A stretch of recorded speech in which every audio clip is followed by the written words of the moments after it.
Here we go. IndieEye for July of 2022. Raw and uncut. And cue.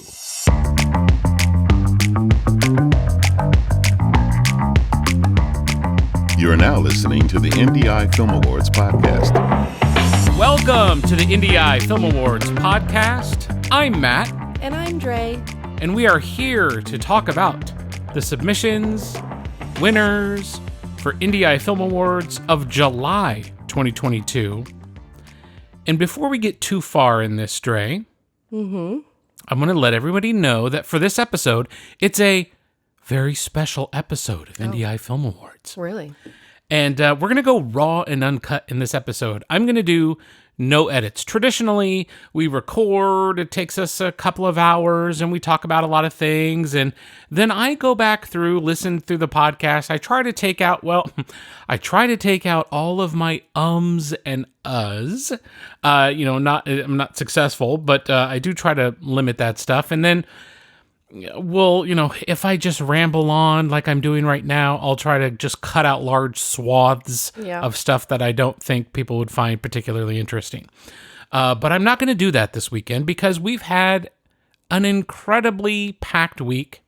I'm exhausted. Yep. I've had to do editing for so many people, for so many things, and spend so many hours sitting at my wonderful Mac Studio, by the way. You should get a Mac Studio if you like to edit in Final Cut Pro or DaVinci Resolve, or anything, or even if you just like computers, get a Mac Studio. They're awesome. But I'm done. I want to talk about these things for IndieEye, and then I'm going to go lay on the couch and watch UFC. So that's pretty much how this is going to go for Sounds like a plan. So if Dre burps into the microphone, we're going to keep it. I might. If I fumble around and I'm looking for information, I'm just keeping it. So you're with us for the ride. Anything could happen at this point. So let me start with Dre. What's up? What are you watching lately? Actually, I started a new show called Interrogation Raw. And instead of like normal true crime cases where it's more like they're leading you to figure out who did it in the show, this one actually, you kind of already know who does it, but they're really focused on the interrogation, and they have full interrogation videos, and they talk about the investigators talk about the psychology and the body language and stuff of the interrogation and how they manipulate and, coerce, not necessarily coerce, but how they build rapport and get confessions out of people, or just how they talk to people. So it's actually really cool. There's some cases that I already know the outcome of them because they've been on other shows, but I love the digging down the psychology and watching people's body language and how they interact with the investigators and how the investigators get them to give information. So, and what's that called, and where can they find it? Interrogation Raw, and it's on Hulu. Okay, cool. Yeah, I don't know what channel, but I watch it on Hulu. It's very good. And we've also been watching Blackbird. We have. Which has been fantastic. That's on Apple Plus. Is that what it's called? It's very good. That was awesome. And then Live Patrol started? No, it's actually called On Patrol. On Patrol. It's Live PD. It's Live PD. Rebirthed. Yeah. Remixed. Thank goodness. Not remixed. No. Just reborn. I have not watched it yet. It's on what the article that I read said it was on a channel called Reels, Reelz. And I just haven't gone and investigated where I can watch that. I feel like I've seen it on our smart TV options, but I'm not 100% sure. I heard that announced on Day Drinking with Scott and Colette. Oh yeah, and which is all the shows. Very fun podcast. They do a podcast that you can subscribe to via Patreon. Scott and Colette cover extensively. Their history is covering Big Brother on CBS. Yeah, the live versions. Yeah, like they watch feeds. They tell you Mm-hmm. exactly what's going on instead of what CBS is feeding you and lying to you about. But they also do tons of television programming covering, and they've been talking about movies and all that stuff. So I don't know. Just if you're interested in a lot of TV talk, movie talk, a really good insight, Scott Hudson and Colette Lala, they do Day Drinking with Scott and Colette. People should check it out. Yeah, very cool. All right, so I'm trying to help out my indie filmmakers out there. Yeah. And we received an email this month that just kind of sparked this as a note for me to talk to people about. And we receive this particular email in different forms every other day from all around the world. Filmmakers trying to get fee waivers for IndieEye. And, this is a blanket thing I'm sure they put out to all film festivals, trying to see what kind of discounts they can get or full fee waivers. This used to kind of be a thing that people would do in the indie film circuit. Oh, I put everything I had into making my film. We have nothing left. Can we please be in your festival for free? Wow. Okay. I get it, and I understand. I've been on that side. I get it. It is expensive to put your film out to multiple festivals. I mean, it's not just one fee. It's certainly more affordable today than it used to be. Yeah. Maybe not so true with inflation the way it is. But the point is, yes, if you're an indie filmmaker, you probably blew your whole budget on making your film, and you don't have much left. Look, we're not rich making independent films or anything like that, and we just don't, you try to save where you can. Most of the times you can't pay anybody on your crew. You're trying to get everybody fed. You're paying for locations or whatever. Borrowing your mama's basement. But here's the thing.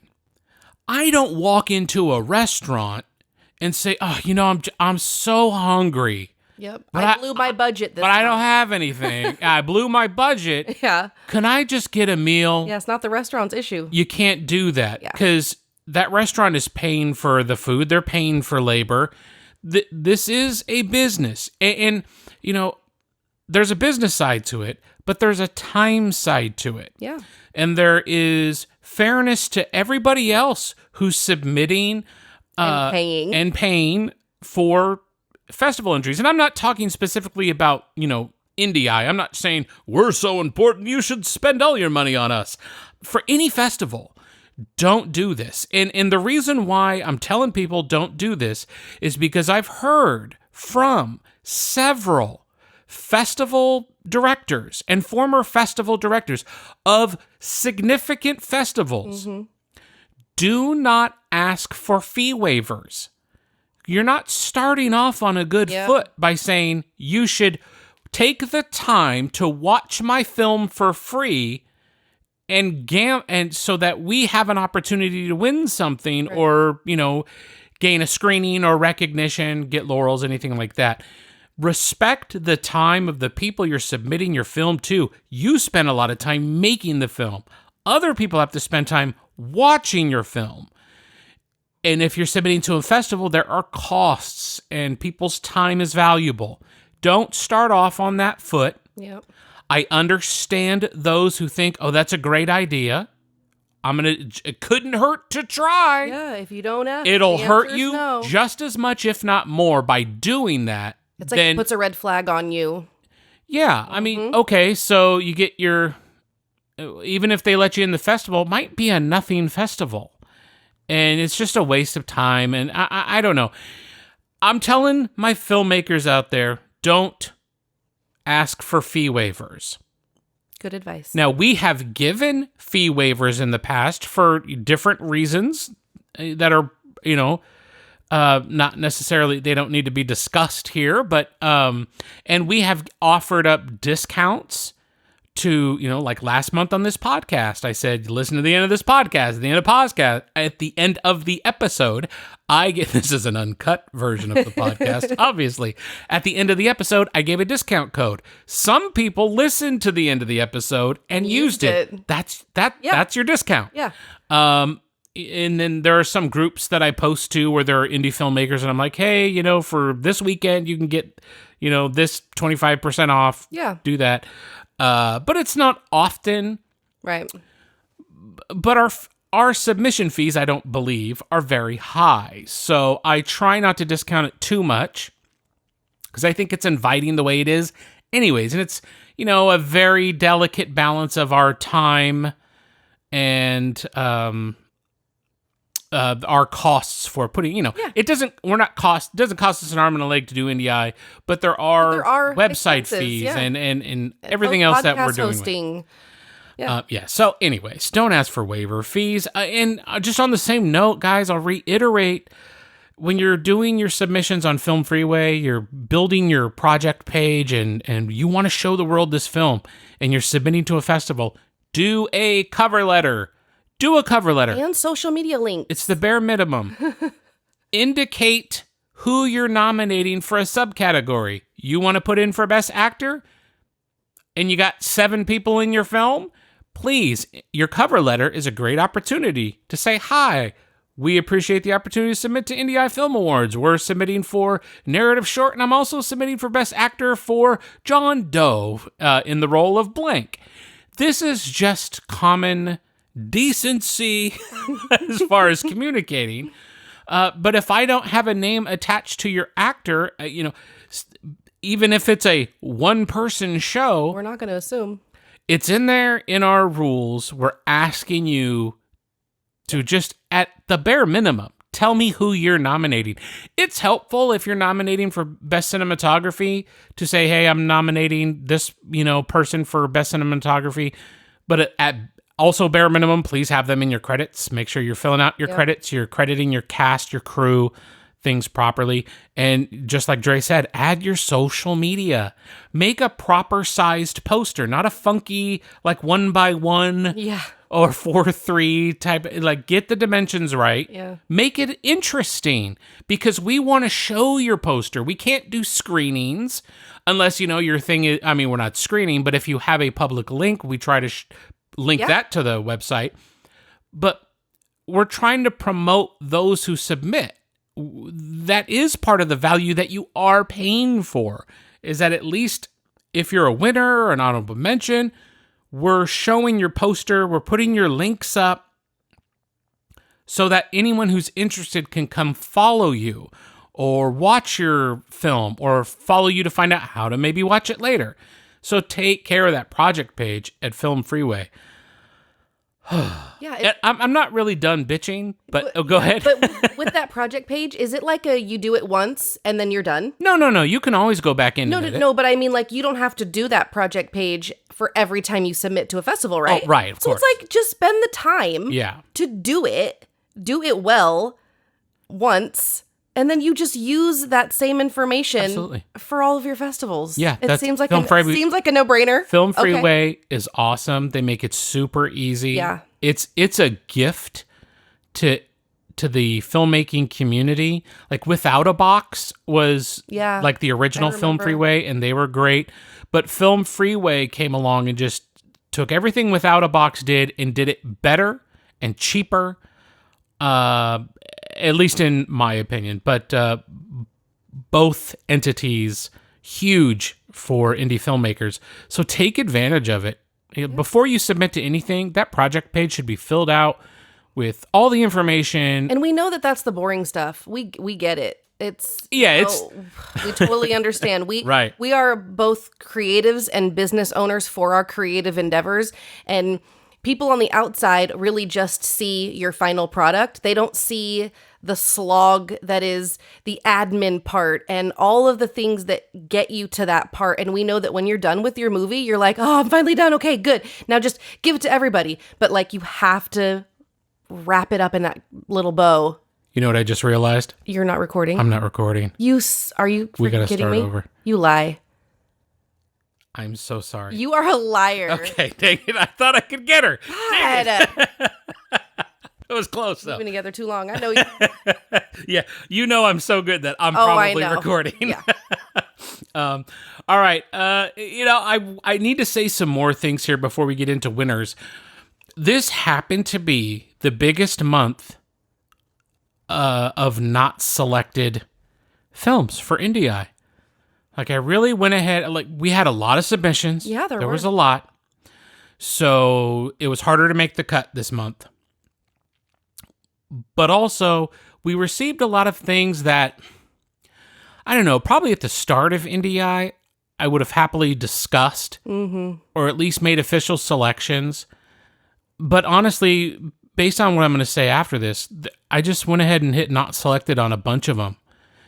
Yeah, they were not really worthy. No. They just weren't. No. And I want to have a big tent here where, our mission statement here is that we know you don't have Hollywood budgets. Yeah. And you don't need Hollywood budgets to make good things. We know that we want to be a safe place for people who are starting out. This is their first project. And you've got, all the optimism and everything going for you, and this is a place to get constructive criticism and how the unedited episode of IndieEye Film Awards. Speaking of constructive criticism, try to be a better host, Matt. But I want this to be a place where people feel comfortable to come and learn, even if we're saying things that are criticisms of their work. I'm not saying you're bad, you're a terrible person, and your film sucks. I'm just trying to say, here's the weak things, and this is against. It's in comparison. Yeah, it's a competition. So, there was a lot of stuff this month that just had no story, no structure. Where we ended them, and we just kind of looked at each other like, that was it? What was that even about? Yeah. So, Let me say this. You want to be an indie filmmaker, you want to be a filmmaker, you want to go to Hollywood, you want to do anything, it doesn't matter. Whatever story you're trying to tell in any form or whatever level, you need to ask yourself, do I have a story to tell? Is that story interesting? How can I make that interesting? Can I tell it in maybe under 10 minutes? Is there a way to tell this story, the real chunky, meaty stuff, the good part of this story in under 10 minutes? If not, okay, that's fine. But it's a question to consider. This is a very important question next. How will I capture good sound? This needs to be considered, not on set, not afterwards. There's no I'll fix it in post. Sound, and I'm a broken record with this on every episode. But sound is important, and sometimes I'm so blown away by what gets submitted, because we could get on-camera audio, like on board, like you didn't even plug in a microphone. We get stuff that is so over-processed. Like you must have, I don't know, you got a plug in and you just clicked it on and you don't realize that you can turn that from like 100% down to 10, or you've run this through some sort of software that thinks it knows what it's doing, but it's bad. And sometimes the more you work on your audio waveform, the file itself, probably the worse you're going to make it, which makes capturing good audio so important. Before you make a film, before you write your story, or as you're writing your story, ask yourself, do I know what story structure is? Am I familiar with the hero's journey? Save the cat. Why would the audience watch this story and stay, and how do I keep them engaged? Just doing things on camera is not a story. Yeah, just sitting and talking. Characters with no arc is not a story. Protagonists who you don't know what they want is not a story.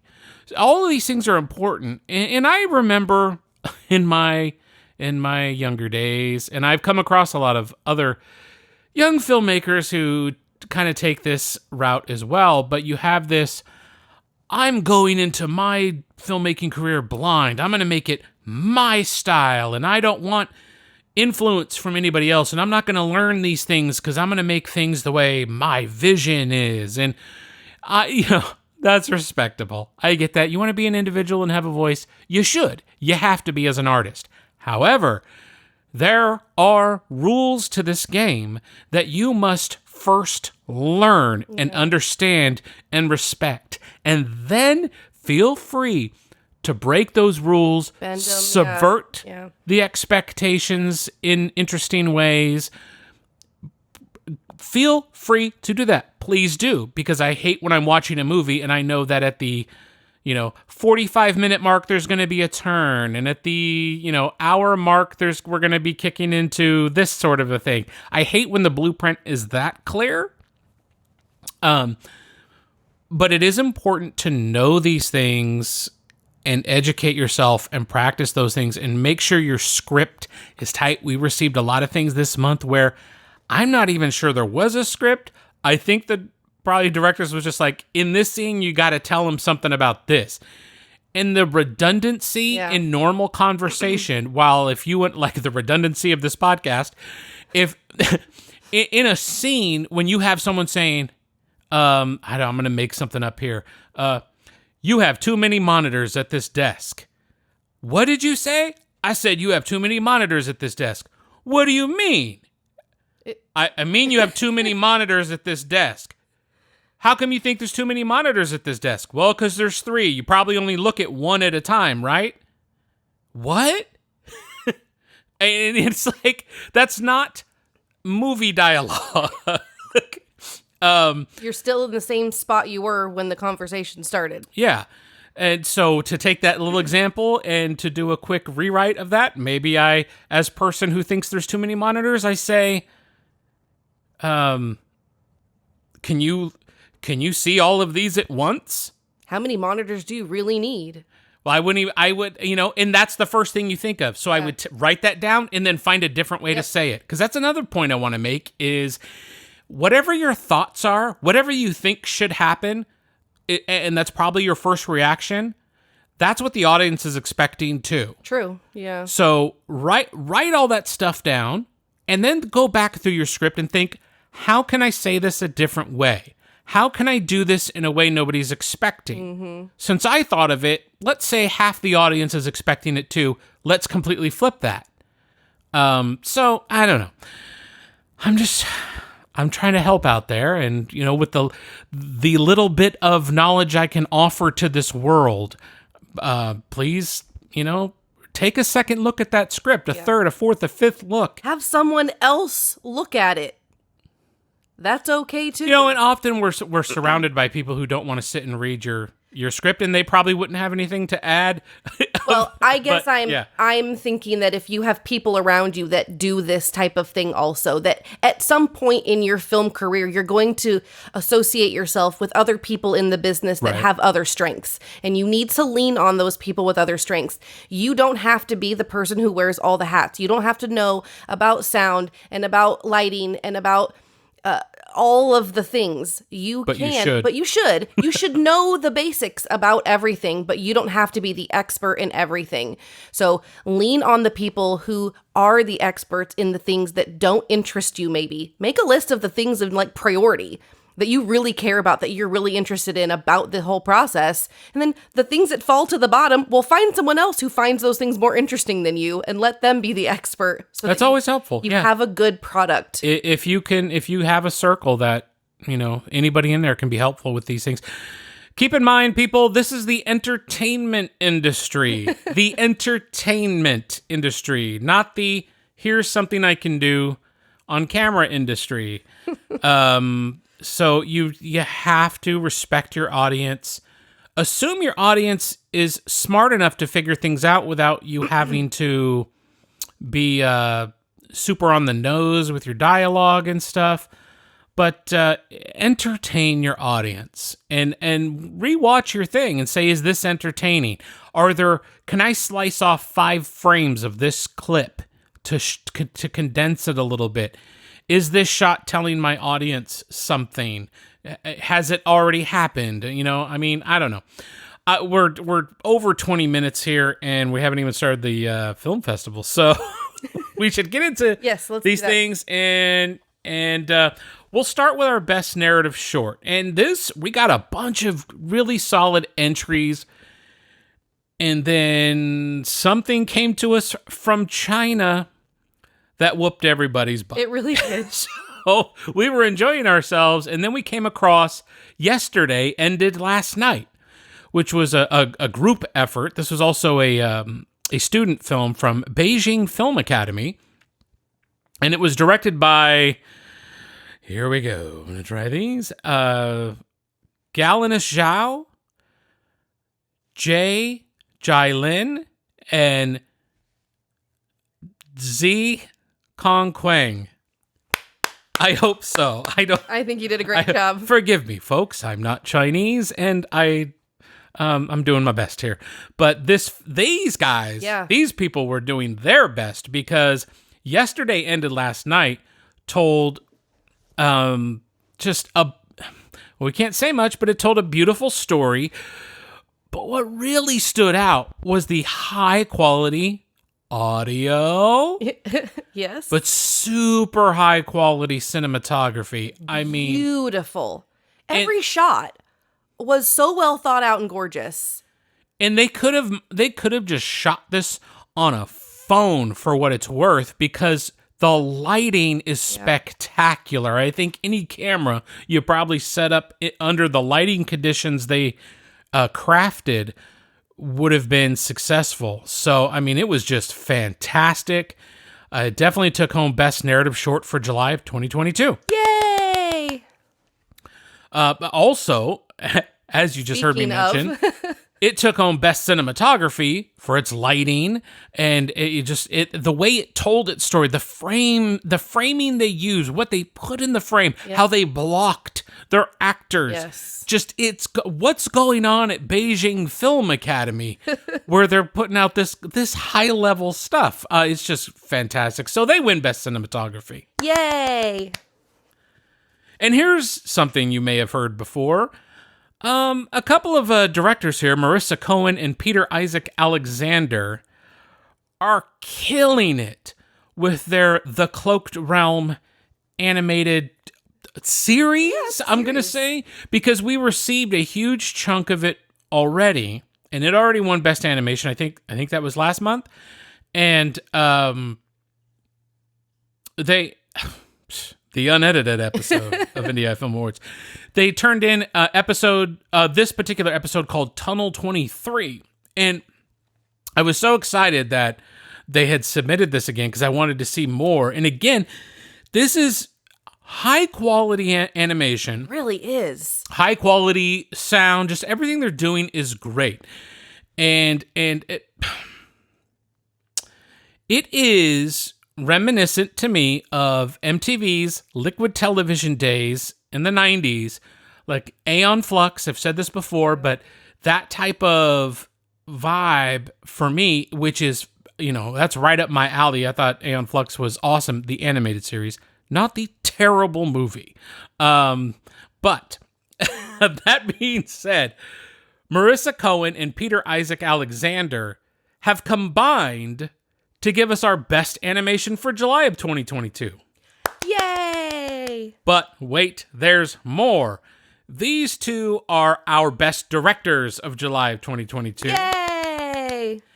And I gotta hand it to this team. They get Best Sound Design for July of 2022. Yay! They're just killing it. And I'm going to put, the link, or you're going to put, the links on the website. Can they watch it? Can anybody watch this? Is it public? I'm not sure. I don't think things are public yet. There might be trailers and stuff, but we'll have the website and the Facebook link, the IG link, so go check it out. If you love animation, try to find a way to see The Cloaked Realm. Hey, bug Marissa and Peter and say, hey, I heard about The Cloaked Realm on IndieEye. I'm dying to see it. See if they hook you up. I don't know. But I'm not saying they will, so don't quote me there. But it's fantastic. It's definitely a great watch. For narrative features, boy, we had a full boat this month on narrative features. Did you want to say something? Nope. Okay. So lots of narrative features. Ultimately, we received one that had so much work. And I was really interested in this. Let me give you the synopsis here. After discovering he made the wrong film, A disgruntled producer flees with the final reel to a cabin in the woods, where he encounters a slew of oddball characters in pursuit of him and his error in this musical send-up to 1930s comedies. What a stew that is of like all kinds of different things. Right. It's so cool. And this film is called Ain't We Got Fun by David Allen Rubin. And he threw this together with family, and the production design is out of this world. And the thought that went into everything they did. I mean, it's in black and white, which is not easy to shoot for. There's actually an approach to that. As they're doing right now at the end of Better Call Saul with the Gene episodes. Yeah. But they have this in a certain aspect ratio, and they're telling it like a 1930s serial comedy, like a it's got that jivey, vibey. It's just, the frame rate. I mean, everything. Yeah, exactly. Is just, the frame rate. It's like a little faster. Right. Yeah. It's so awesome, and the effort that went into it. And hey, they have great sound. They, the visuals are great. They were funny. They told a story. They always made it interesting.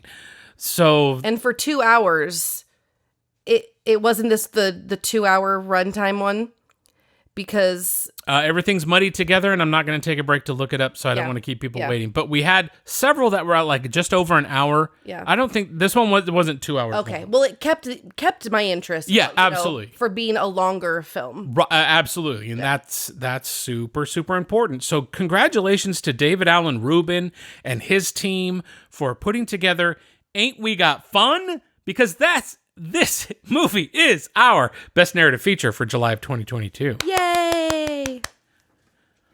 All right, where are we here? Checking my notes. Do you hear my notes? People, those are my notes. I take copious notes, and then Dre has to print them out so that I can read them during the podcast. And generally, I would cut this kind of stuff out, but I'm buying myself time to kind of think how I want to go about which thing I want to go to next. Well, I'm going to talk about this. DeAndre Burton submitted a film to us, and he submitted to several categories, which was a good play. And he submitted a comedy short to us called Sworn Secrecy.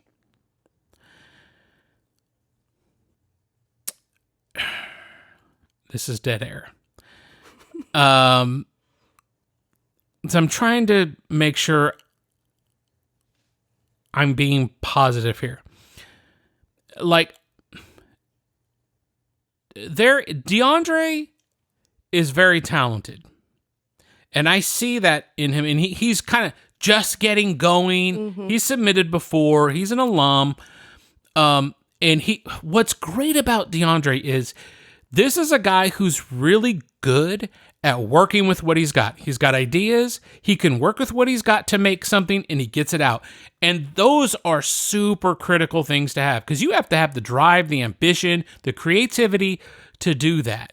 And I enjoyed watching Sworn Secrecy, but there were so many missed opportunities with it. Yeah. It was kind of flat.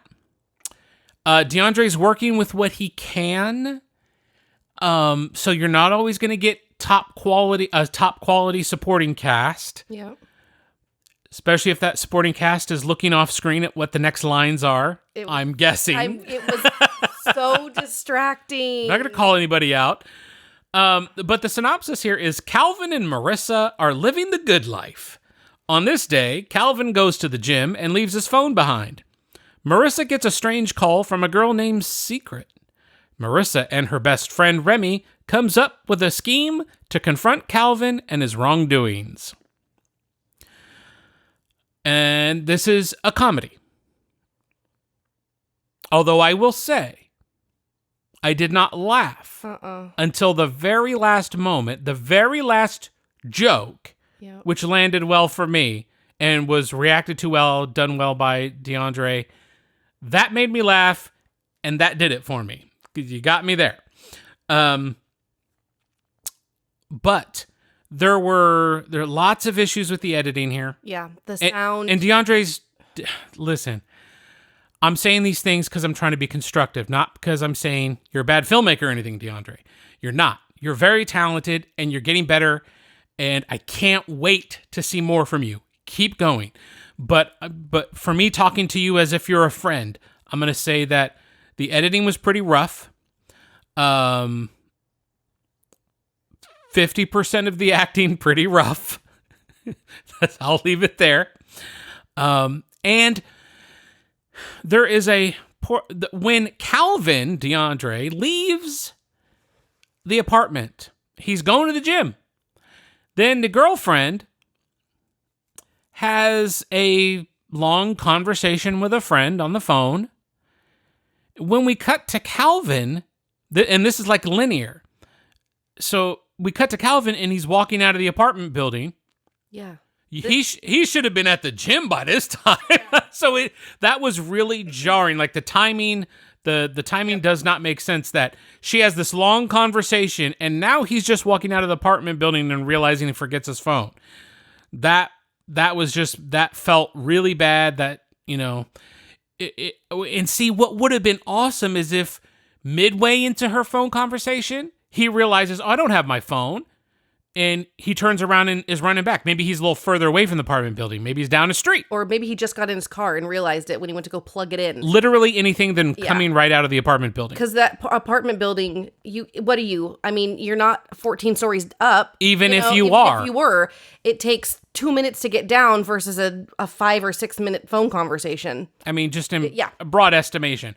But if you had him turn around before she finishes the conversation, now you start building tension because she's on the phone talking about this thing and he's the audience knows that he's heading back, and you can cut to him getting closer, getting to the door. I mean, this is a way you could have built tension instead of just doing that. So that's a little thing that could have made the editing better, could have made the watch better.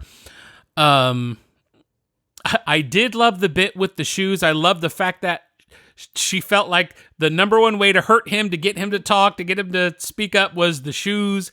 The damaging of the shoe. People who are listening haven't seen the short, but she threatens to ruin his shoes. And he's a sneakerhead. He's got Nikes and Pumas. He's they're all super clean. Great kicks, by the way, DeAndre. But and I like that you kind of put them in danger off screen, because you ain't trying to mess up your shoes. Not for real. I think what I may have done in that instance is, it's probably impossible to do in an apartment, so I'll leave that out. And this is an unedited episode of IndieEye Film Awards, so I'm just going to keep rolling here. But I love the idea that he had. Yeah. I just think the execution it felt a little rushed. The editing felt a little rushed. But again, I like that he has an idea, he works with what he has, he knocks it out, he has something to submit. That's huge. That tells me that DeAndre Burton has a future in doing this if he keeps it up. Because I know he has the intangibles that you can't coach. You just either have it or you don't.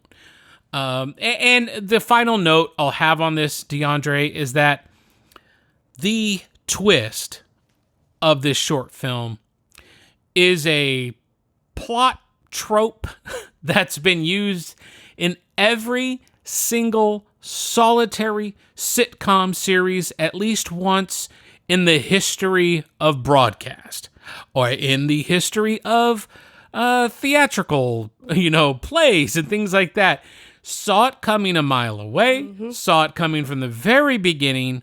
So, I mean, DeAndre, people are expecting this. This was not a twist. This is not a twist. So what could have been done there? Like, yeah, we're not gonna have that conversation here, but again, how can we hide it a little better? Which is tough because it's been done so many times. Or twist the twist. How do you make people expect what's coming, but then completely turn it on them? So, I have suggestions, but I don't want to spoil anything. So, but anyways, DeAndre, that's my feedback. I'm so glad you submitted this because we did enjoy watching it. And because you made me laugh at the end with the marriage bit, Sworn Secrecy is our best comedy short of July 2022. Yay! And this is what IndieEye's about. DeAndre, knocks something out, sends it over. We have some feedback for it. Is it perfect? No. We all know what we're submitting isn't perfect. We're indie filmmakers. It's hard to make it perfect.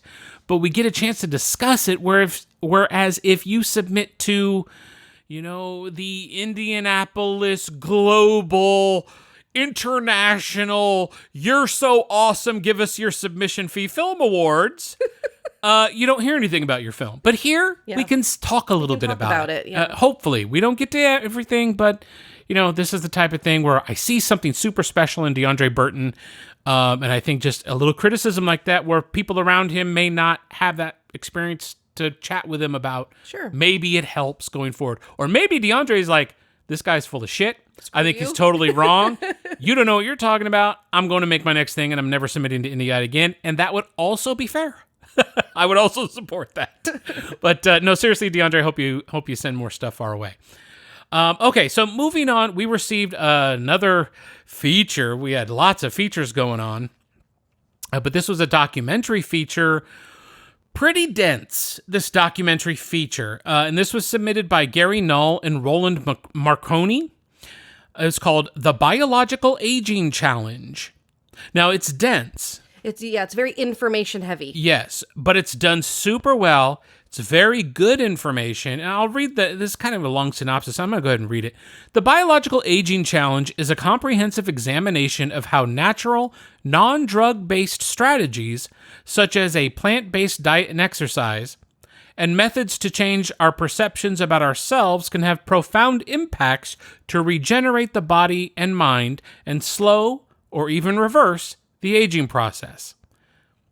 In this exclusive film, we listen to some of the leading medical experts in anti-aging medicine, inspirational speakers, and the testimonies of the participants who undertook a 3-month trial. We followed the protocol's principles to gain a taste of the kind of joy in life and renewed physical vitality experienced by those who took part in the studies. So they could say that better than I can. And they got all the commas in the right place. Yeah, I do appreciate the punctuation. Very grammatically correct. This was done super well. One of our clients is a physician, and so we work very closely with this whole topic. Yeah. And, I've got some issues with a plant-based diet, but I say eat whatever you want. Try to eat decently, but don't eat people. Oh, my. Soylent Green is people. Sorry. See, this is something I would have cut out had I edited this episode.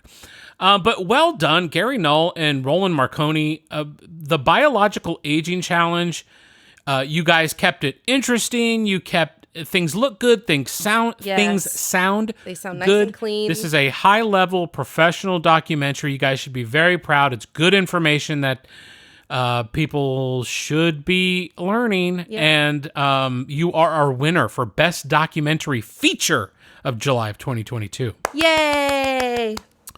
Lots of doc shorts in July, and people doing a great job entertaining us this month with doc shorts.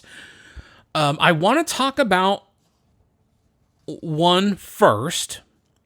And this is somebody who submitted to us before. Christian Jessup, months ago, sent us the Dancing Bulldogs. Yeah. And that was fantastic. Christian is also a composer. So he's a filmmaker. He composes his own music. And Christian, you're just pissing everybody off because that's unfair. Being a filmmaker is hard enough. Being a good one. Yeah. And then when you can compose your own music, that's just such a unfair advantage. But what a great skill to have. I wish I was musically inclined at all. But Christian submitted, my great, great, great uncle built churches. Which is a crazy cool title, I think. Yeah. It's very clever. Great choice. Yeah. I mean, it tells you what it is, and you get to use great 3 times. I know, it's great. It's kind of fun. And the synopsis here is Bob Childress was the founder and builder of the famous rock churches of Southwest Virginia, all established between 1919 and 1954. In 2022, Buford Jessup and his family set out to visit all 7 of his great-uncle's churches. And I also want to read this here. This is a little thing I copy and pasted again from Christian's bio. Fill out your bios also, directors, submitters, people like that. We like your to get to know you. Bio. And I went over this before when he submitted Dancing Bulldogs, but Christian Jessup is an award-winning composer for film and visual media. A graduate of Gardner-Webb University, Jessup spent the summer of 2017 interning at Hans Zimmer's film studio, Remote Control Productions. So some high class name drops. Yeah. Jeez. So Christian's doing things right, and I really enjoyed this doc. So did our reviewer, our written reviewer. Dang it! I meant to say this at the top of the podcast, and this is something I would edit in if I was editing this podcast, which you are not. We have a couple of brand new written reviews up this month for films that were submitted, and Christian Jessup's My Great Uncle Built Churches has a review. So please go check that out. We'll have, it's by the time you hear this podcast, that review will have been published. And I want to reiterate that we offer written reviews. I did them all of last year, but we have an outside source now, doing someone I trust deeply to give his personal opinion, because you're already kind of getting my opinion on the podcast, and I just wanted more value for people who are submitting reviews, so we have an outside person. Plus, DJ is incredibly helpful, takes some things off my plate by doing these reviews and such. So, just as a side note then, if you do submit for a written review, we may ask for a download request. If you don't have it linked via Vimeo or YouTube, where I can send that link privately to DJ Ford, I may ask you, or IndieEye, you may get an email from IndieEye or a notification from IndieEye asking you to allow us to download your movie file. Now, we put that on a Google Drive, and that is shared to DJ solely. Only. It's not public. And then I clear that out at the end of the month. So we do not hang on to anybody's movies. We don't assume we have the right to show anything. I'm not bootlegging your film to anything. It's just so that we can get the review done and taken care of. So, did you want to say something? No, I was getting ready to clap. Oh, well, spoiler alert. Well, I want to let Christian know that we really enjoy his work. And this is a great little doc. What I felt was missing here was content to keep me entertained. I wanted to learn more. In a documentary, you want to learn about these things. And there, I felt like there was room for Christian to get in more information. And he knows that. His intent for this documentary specifically is to kind of make you feel like you're riding with them in the car and visiting these things. So there's not an extended discussion about his great uncle, or deeply into these churches or things like that. And that's fine. He did exactly what he set out to do. That's admirable. And he did it very well. It's also in black and white. So, which I felt was an interesting choice. Great way to not have to color grade, Christian. Shoot, jeez. But Christian did compose his score for this. It's very good. It's very thoughtful. This guy's so talented.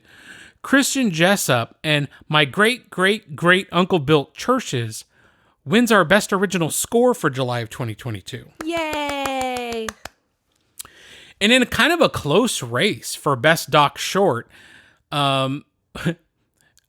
coincidentally, our Best Doc Short is titled Christian DeMarco. And this is directed by... You know what? I read in her bio that she prefers to be called Echo Sue, and that's what I'm going to go with. So Thank you for that, Echo Sue.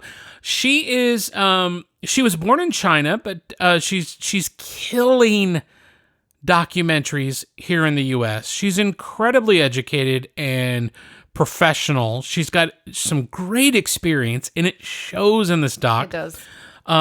This is about Christian DeMarco is about a minstrel who plays guitar in New York's subway station, streets and taverns, bringing poetry and passion to the citizens. For him, being a busker is not only a way of making a living, but also redemption for his previous lost life. Very simple story. Mm-hmm. I mean, it's complicated, but she tells it very simply. She's doing fly on the wall kind of observation of this person's, activities, is him playing music and everything. Shot really well, great audio. The talking head A-roll stuff is done really well. It's just professionally done and tells a story throughout. So that's kind of what's really making it stand above the pack, because a lot of these doc shorts we get, you're showing us stuff, but there's not a story being told. Even when you're doing a documentary, should be a story. There should be some sort of arc. When I would do behind the scenes videos for theatrical productions, they would hire me to not only film the production, but do a behind the scenes thing about the whole production. I am finding the story threads to tell and then trying to build a 3-act structure in the presentation of it as a doc short would do. And Echo Sue does that very well in Christian DeMarco. Congratulations, Christian DeMarco is our best documentary short winner of July of 2022. Yay! Okay, now you say something to the good folks, because I need to get a drink of water. How about the weather? It's hot here, and I would like for it to be colder. I hate summer. It's rough around here. All right. So another feature film we received, and okay, so this is gonna be a lesson to a lot of people here. It's gonna be a lesson. We received an extremely high quality submission in our narrative feature film category. And it was a film called My One and Only, directed by Jonathan Albert Murphy. It is about a single woman, a married man, and a stalker. This is a love triangle of obsession, played out in our modern world of constant communication. This was really good. It's super high quality throughout, and we'll have some links. I mean, if you want to just taking a look at their Facebook page, their website, it's clear that a lot of work was put into this. However, this was only submitted for Best Ensemble Cast. Now, we've asked several times. I haven't made it a firm, hardcore rule because I don't really want to do that. But I do ask, if you're going to submit to a subcategory like Best Ensemble Cast, consider submitting that to the main category. Well, you guys just want more money. That's why you're saying that. Yes. Well, especially if you're asking us to watch a feature-length film. Yes, because obviously subcategories are less expensive. They're even less expensive if you're a Film Freeway Gold member. And if you happen to take advantage of a discount that we offer, then it's even less expensive. Yeah. So if you're asking us to watch your entire feature film for $10 based on whether it should be Best Ensemble Cast, I'm not saying it hurts your film, but I'm not saying that it hurts your film. I mean, if somebody else submits to Best Narrative Feature and Best Ensemble Cast, am I going to consider them over yours? It's going to be in my head. I want to give the award to whoever has the Best Ensemble Cast. Yeah. But if you're asking me to spend at minimum 2 hours of my life to watch your film, and then talk about it perhaps on my podcast that I have to go, except for today, spend at minimum 2-3 hours editing to produce and put up, please consider submitting to the main category as well. But all of this is not really about the back end. It's not about us. It's about you. Jonathan Albert Murphy directed one hell of a narrative feature, and it's high quality. He put in a lot of work to make this. Why wouldn't you submit this to Best Narrative Feature? Yeah. Why don't you have the confidence to submit to Best Narrative Feature? You think you have the best ensemble cast? You must think very highly of your film, and you should. I don't know why you haven't submitted to that. Well, because I guess you're just rolling the dice for $10, seeing if you can get another set of laurels, which, spoiler alert, you will. But it would have been really nice and probably wise of you to submit this film this month to Best Narrative Feature, but you didn't. However, Jonathan Albert Murphy, director of My One and Only, which has an astounding cast, a great story, it's directed well, it looks beautiful, it sounds so great. It checks all the boxes of a narrative feature, huh? Yes. Huh. Yes. Wow. And he will walk away with Best Ensemble Cast of July of 2022. Yay! But you could have won more. Just saying. I'm just saying. Did I skip anything? No. On this page of notes? I'm good. How's everyone doing out there listening? If you're listening now, you're at the 55-minute mark. And there's not much left. Yeah. So, well, at least you are on my file here. And for anybody who's curious at all, how do we record this podcast? Well, generally now I do it on a pair of Rode NT1 microphones that are going into a Zoom F6 recording 32-bit float. People, if I say 32-bit float and you don't know what I'm talking about, stop what you're doing, figure out today what is 32-bit float and how can I incorporate that into my filmmaking. 32-bit float will save a lot of your problems. Most of the audio problems I'm experiencing now in IndieEye could have been solved by using a 32-bit float recording device. Now, microphone still matters. Placement of microphone still absolutely matters. You still need to post-process your audio. It's not coming off the file and going onto your film. And maybe if it's a little quiet, you raise the volume. No, stop. Bad editor. I know that. Bad. Do not just... You have work to do. There. Just like you have work to do when you edit your picture. Maybe you're adjusting exposure, contrast, saturation. Maybe you're adding a full-on LUT. You're putting a full-on look. Audio requires attention too.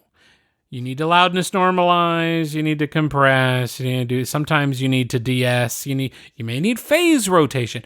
Go look up Curtis Judd on YouTube and learn more about audio if you don't know about that.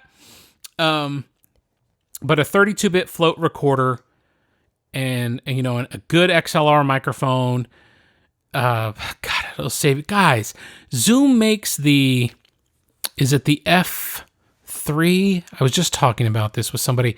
The F3, and it's like a $300 recorder, and it's 32-bit float. And if you don't know, the quick explanation is that it's like high dynamic range for shooting video. It's like shooting raw in video, but for audio, so that if it's too quiet, you can raise the gain and not raise your noise floor. You can't clip, so you don't need to worry about gain staging and clipping screaming and super loud sounds. And in general, there are some nuances, but it will save you. You can plug in your mic, turn this thing on. You don't have to worry about levels. When you got to have your buddy from work or your brother-in-law work your sound, or hold the boom pole and he's kind of not close enough and his arm's getting tired and he's fading away and the mic's in a bad spot, 32-bit float can save you in post. So, anyways, why did I go off on it? Oh, because that's what we're recording on, a Zoom F6.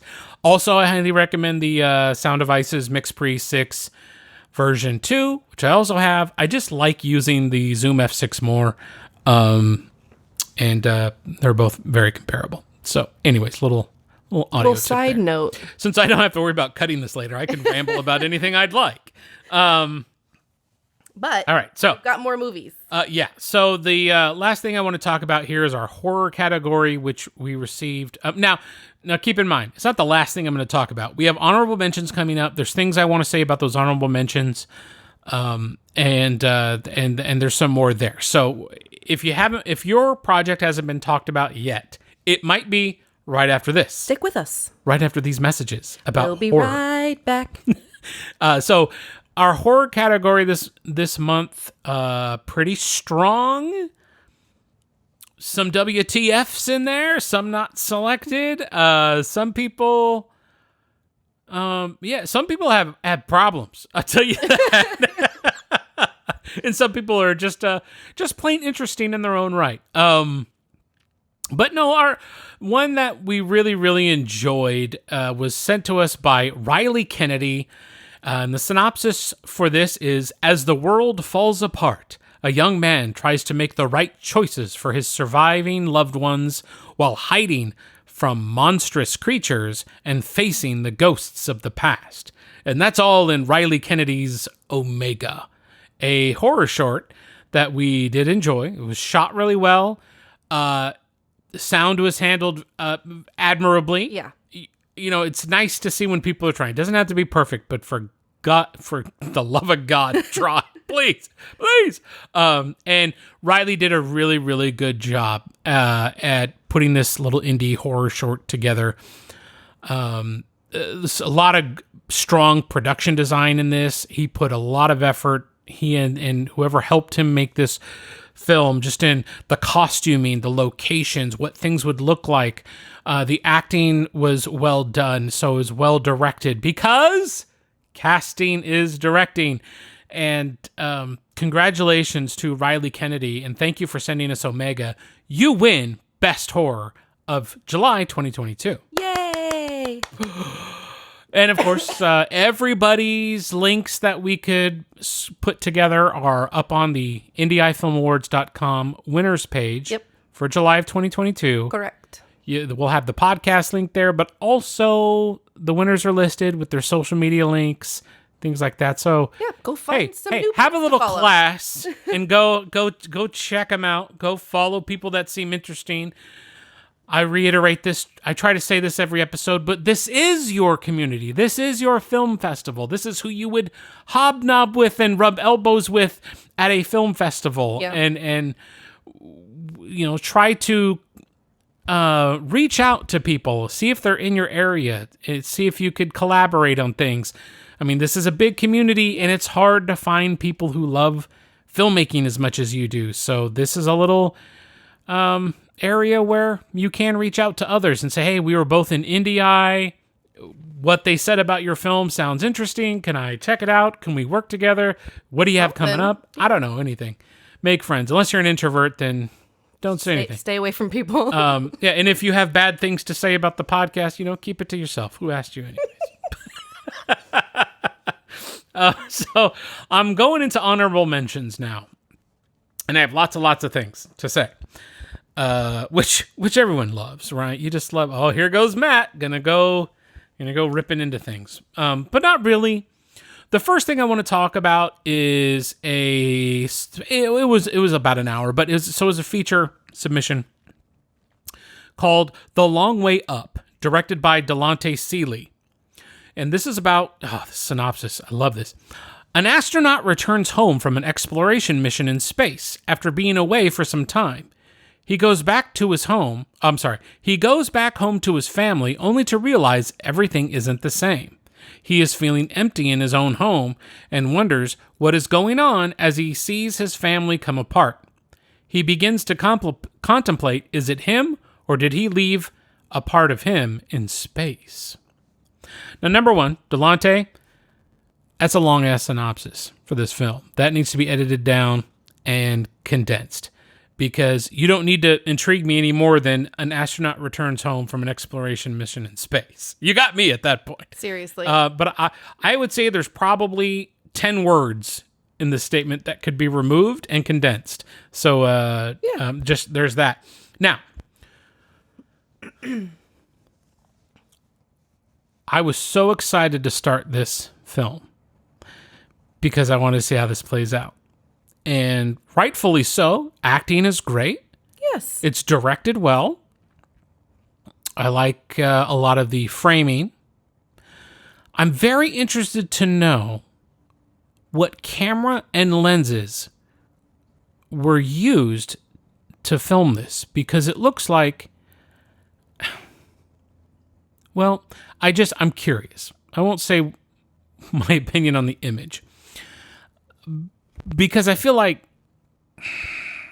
I don't know, like exposure seems to be an afterthought as much as audio is. Like, people just, let's turn the camera on and just hit record. As long as you can see it, it's fine.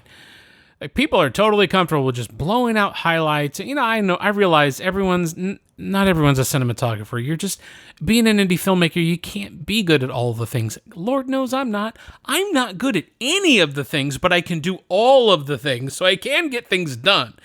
But my big problem here, I like, visually, there's nothing wrong with The Long Way Up.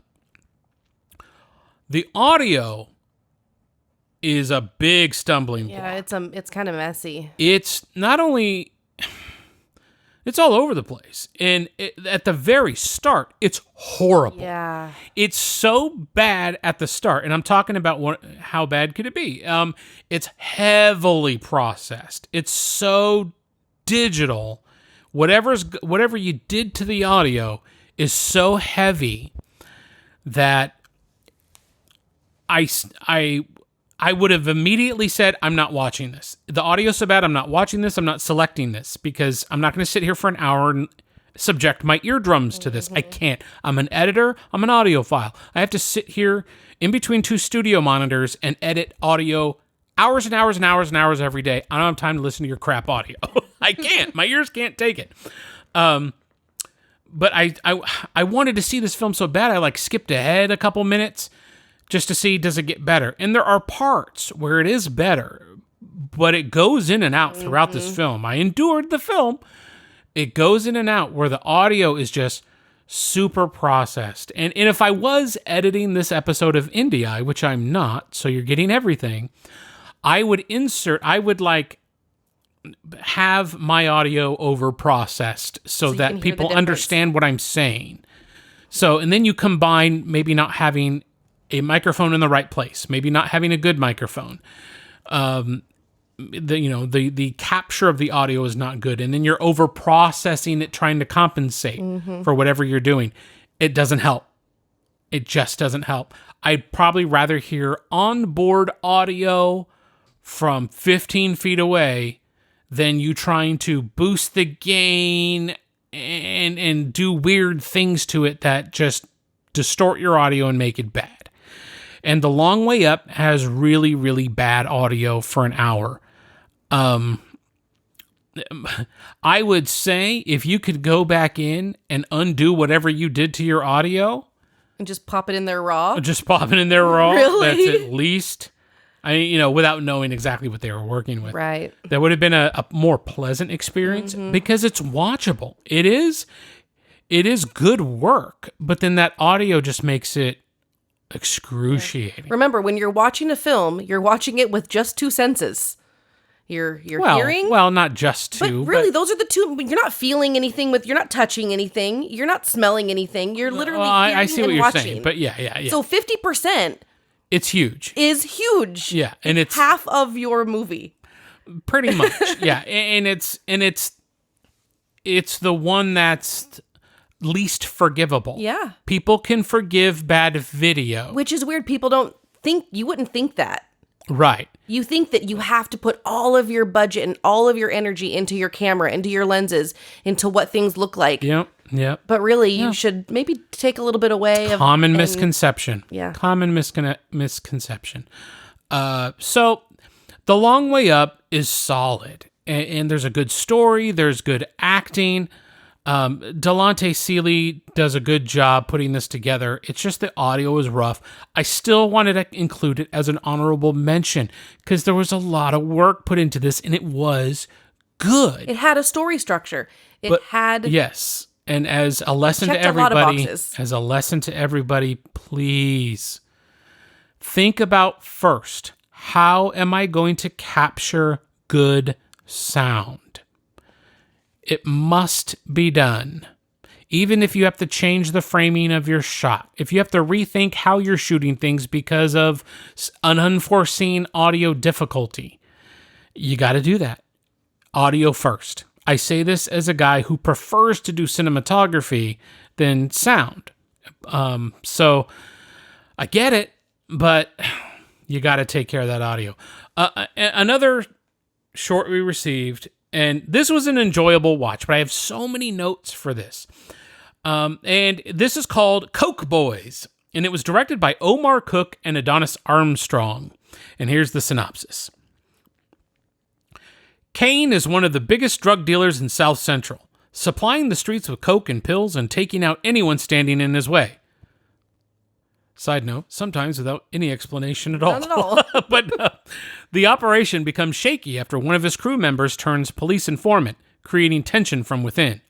Kane is caught between a booming drug operation and disloyalty among his associates.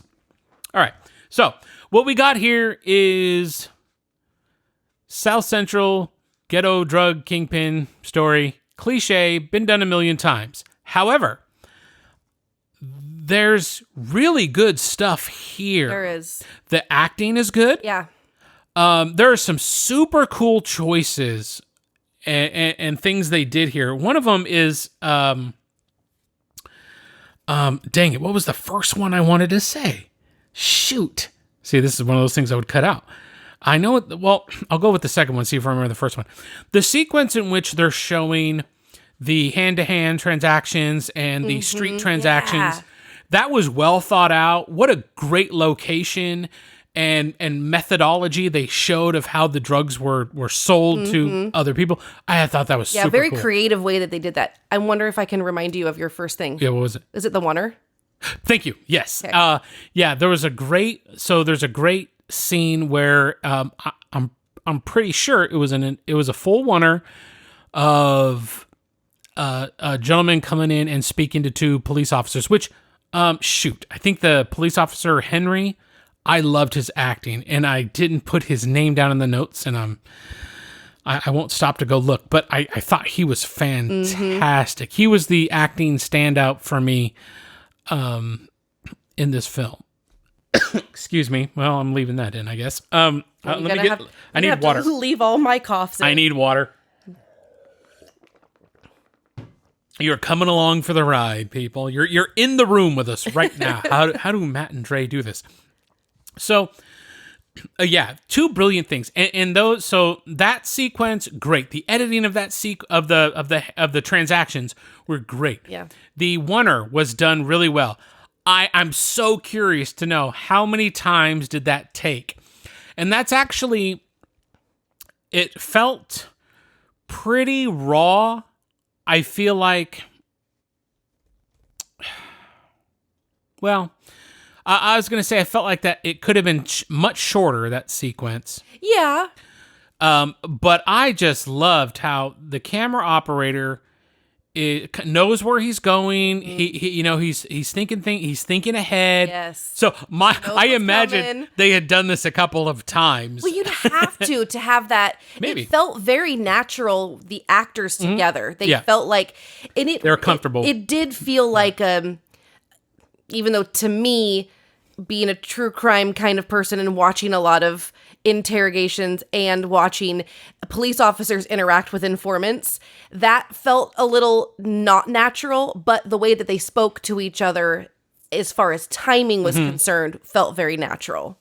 Yeah, I mean, and that's great directing, and I think Omar Cook and Adonis Armstrong, I don't know exactly what their roles together were making this, but this seems to be pretty powerful duo. So now I'm going to talk about the things that I had problems with, and this is not really this isn't to knock down Coke Boys. This is to say, hey, I'm a filmmaker. When I see this, here are the problems that I see. So the next time you go out, consider these things. One is that, this is super, super cliche.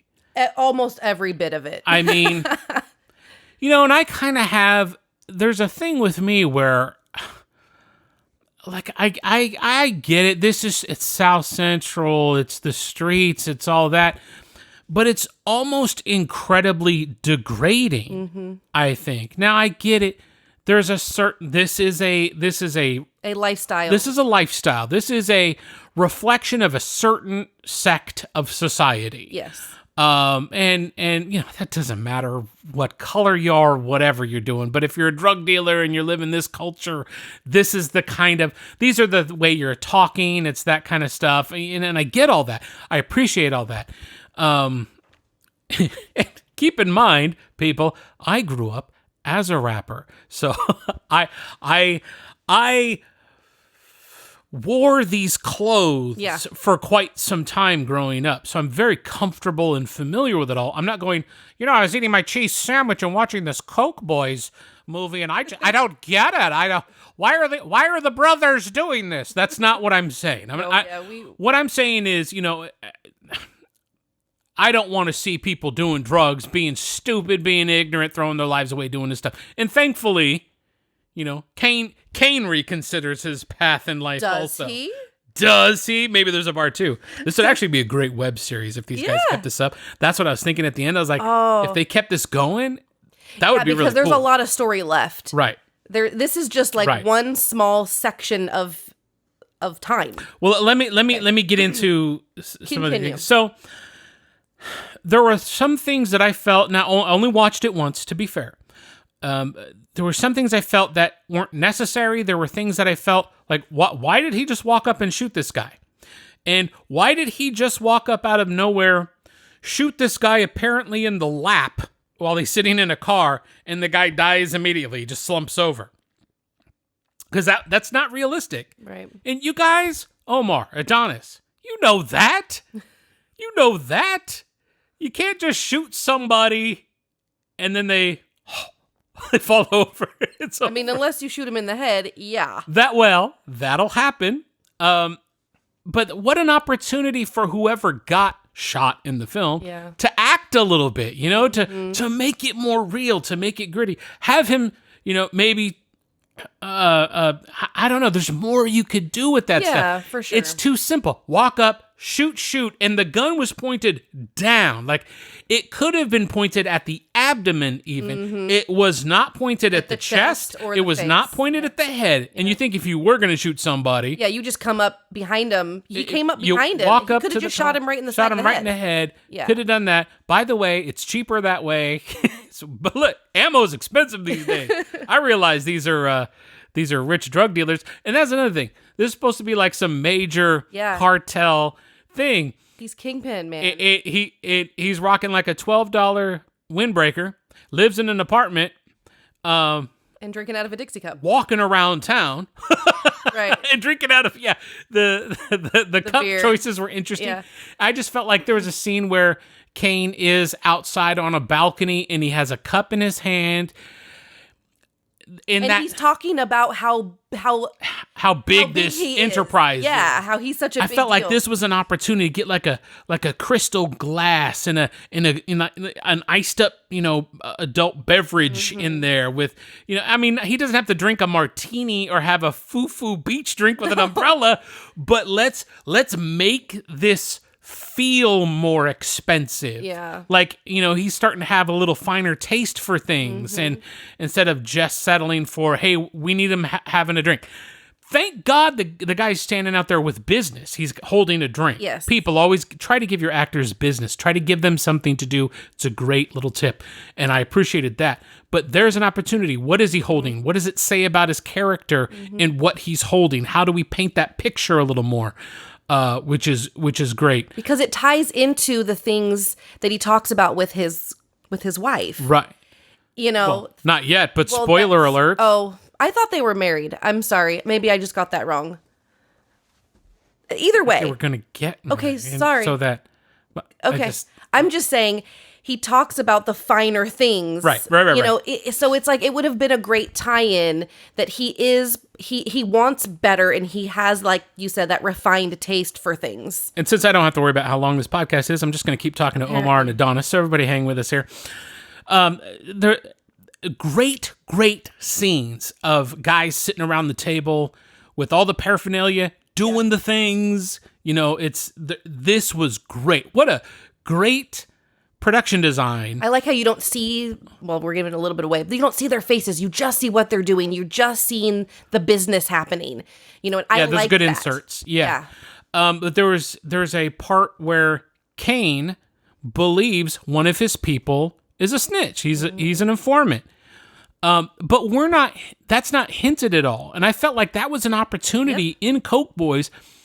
Make everybody seem a little suspicious. A little sus. Get inside Kane's mind and understand his paranoia and how careful he feels he needs to be. And then maybe he's thinking, "Oh, I'm going crazy. I'm you know." But we have no indication. The audience doesn't have it. The audience by this time knows who the informant is. Yeah. And there's no reason for Kane. We don't see any reason for Kane to believe this other person is an informant at all. Yeah. A lot of missed opportunity with those character developments and conversations that could have been had. And that could be just a choice of the directors to say, out of nowhere, he just kills somebody. And you don't even know why. So that's why you gotta... Well, and maybe that's why he just walks up and kills that dude in the car. Unpredictable. He's unpredictable, sure. But these are, as a storyteller, these are like things that stand out to me that, you know, and if that happens, it really only needs to happen once. But yeah, so little things like that. But I think for what these guys did on, you know, we have no budgets to make these really. There wasn't a whole lot of money into this. But it was really well thought out. They got themselves some aerials footage to kind of, you know, tell a story, show us where we are. They went out there and got footage of street signs and things like that. Yeah. They did all the right things to make an interesting short film. So there are just some things within the story, some things within the acting. Oh, I'm gonna call you guys out.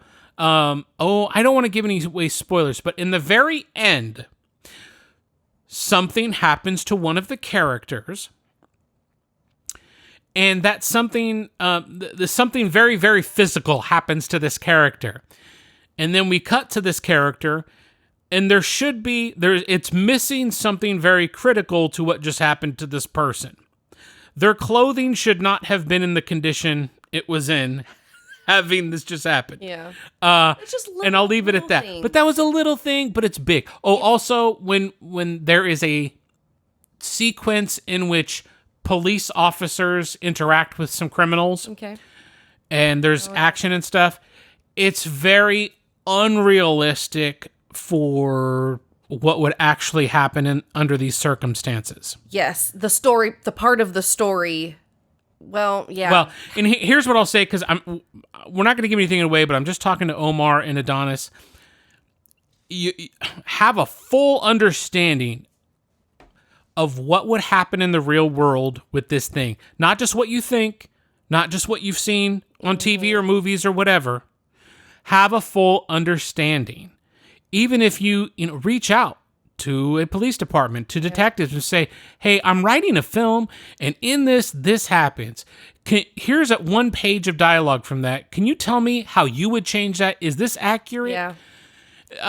This goes to writers who, if the writers want to write a story about the inner workings or the life or the activities within a bar. They're going to start going to a bar, sitting and having a drink, taking notes, and understanding this environment so that they could feel like it's real when they portray it in their writing. Write what you know. If you're not familiar, and you and I, we have history as we have high interest in police work. We were once volunteer police cadets. We've been to citizen training and all sorts of things like that. We have friends who are in law enforcement, and you have a super high interest in watching reality law enforcement type of things. Yep. So we're more familiar with certain things. But if you don't know, try to identify really what you're unfamiliar with, because there's a lot of disconnect from reality that takes place in there where it took away from the authenticity of their storytelling. Yeah. And now I get that what happened in this scene that we're talking about that would not happen in real life gets you to the next scene of something happening because of what was said there. Right. Okay, but there's just another way to do that. There has to be another way to let the people know that piece of information without having it be unrealistically told to the audience. You have to find a better way out of that. And I think we're just, because so many things were done very well, these are like the little teeny tiny critical things, because you're making a movie that you want us to you want us to believe is real. Right. So we have to kind of believe all the pieces and all the parts to really feel like we're in it. Yes. But an honorable mention is deserving for Coke Boys. Sure. Omar Cook, Adonis Armstrong, everyone involved in making this cool little short film. I hope you guys continue on this path. Keep creating. I hope you send more stuff our way, because I'd love to see what's next. This was in super high contention for Best Narrative Short. So it's tough to have it down here in honorable mention, but it's certainly worthy of viewing and watching, enjoying, and learning from as directors. Great job. Hope we get to see more. So one last... Is this the last one? Yes. It is the last one. Okay. We're still More notes. recording. We're almost done. I need more water. In the uncut version of IndieEye. No more podcast. Is anybody still listening? Comment on the YouTube. Comment in the YouTube comments if you actually listen to the whole thing. That would be interesting. Okay, so our last honorable mention was sent in by Kenneth Perkins. Kenneth Perkins was a winner for us with The Fallen Elves. Right. Yep. And which was incredible. It was really I great, loved it. I absolutely we loved were very surprised by that one. Well, he submitted a short horror film called Something Very Odd Indeed. And the synopsis is, Dr. Brian McKenzie arrives in Mexico to catalog a few plants. He stumbles upon an ancient scrimshaw blade at the base of one of its sacred ziggurats. Pocketing the blade invites something otherworldly. Okay. I love the premise. Yeah, it sounded cool. I'm a big fan of Kenneth Perkins. I would go watch The Fallen Elves again. It should be a Christmas tradition. Who wants to watch a Christmas horror film, kids? I do. But Something Very Odd Indeed, based on its premise alone and the effort clearly put in to make it, is an honorable mention for July of 2022. Yes. But here's my feedback for Kenneth on this one. Whoops, I think I just hit my mic. Sorry if that made a sound in the recording. I want to say, and I may be wrong, but my gut feeling is that Something Very Odd Indeed was made prior to The Fallen Elves. Only because I feel like this is not something the same director would have made as far as storytelling. Yeah. Because it really doesn't tell a story at all. It was very incomplete. Here's a guy, and then something happens to him. There is no arc. There is no nothing. Yep. And there are missed opportunities here. At times, I wasn't sure if this was supposed to be a comedy or a horror. So it was just kind of, I feel like Kenneth had an idea, went out, did it, and here it is. And it just not a ton of thought was put into it. Because I feel like he's got a nugget here to work with, and it just isn't used very well. Now... here's my knee-jerk bullet point stuff here.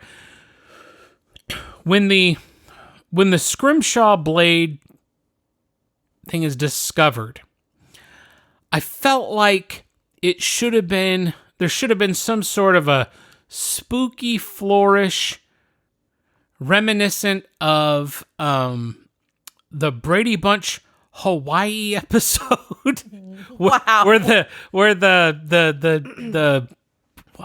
little medallion or this tiki thing is is bad luck, and every time someone touches it or it's shown on screen, there's like this little sound flourish to let you know this is a thing that's bad. Because he just picked it up, looked at it, and you have like, I get it. Nothing happened though, so the audience has no idea what this is. He's there to look at flowers, right? And then he picked one, which I did not. Well, he's cataloging. I know, but is he taking pictures and cataloging them, or is he taking them with him? It felt like he shouldn't have been picking the flowers. Okay, well, anyway, that was just a weird thing for me. So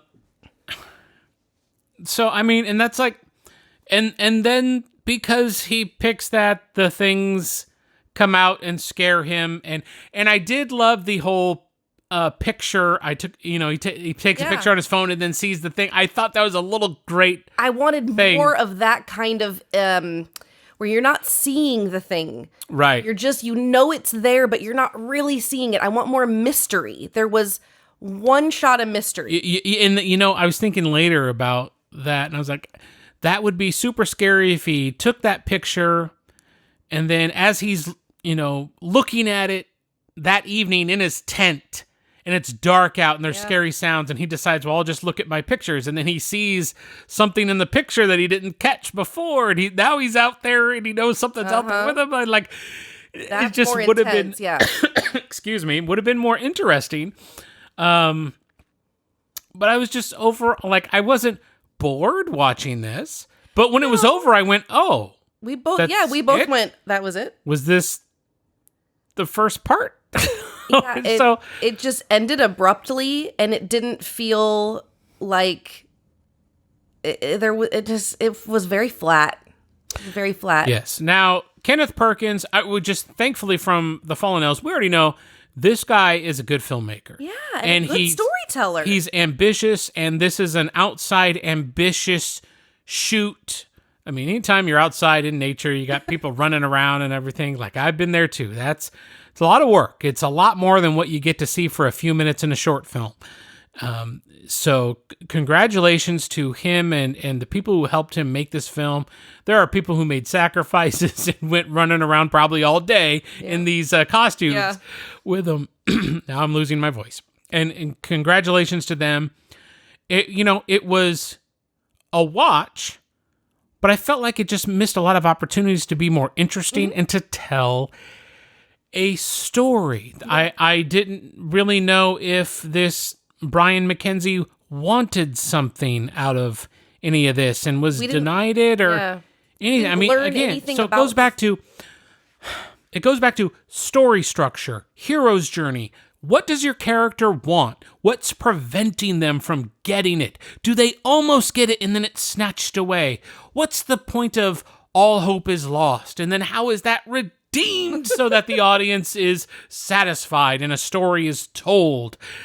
These things matter in what you're creating. And like Kenneth had a great little idea. Oh, this guy's out there and then finds this and something happens. Okay, now you have plot. Now you need to tell a story inside of it. Now let's dig into Brian McKenzie, who he is and how this impacts him and changes him as a person. It might change him very badly in the end.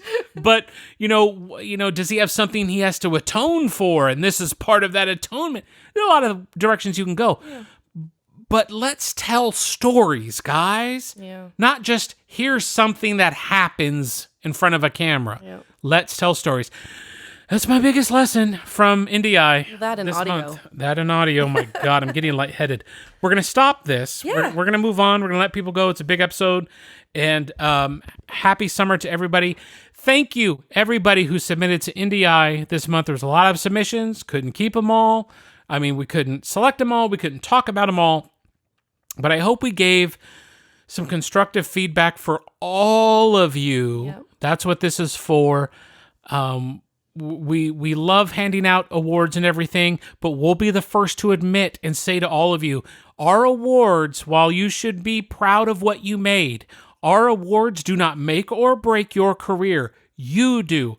My thoughts, Dre's thoughts about your film mean nothing in the long run.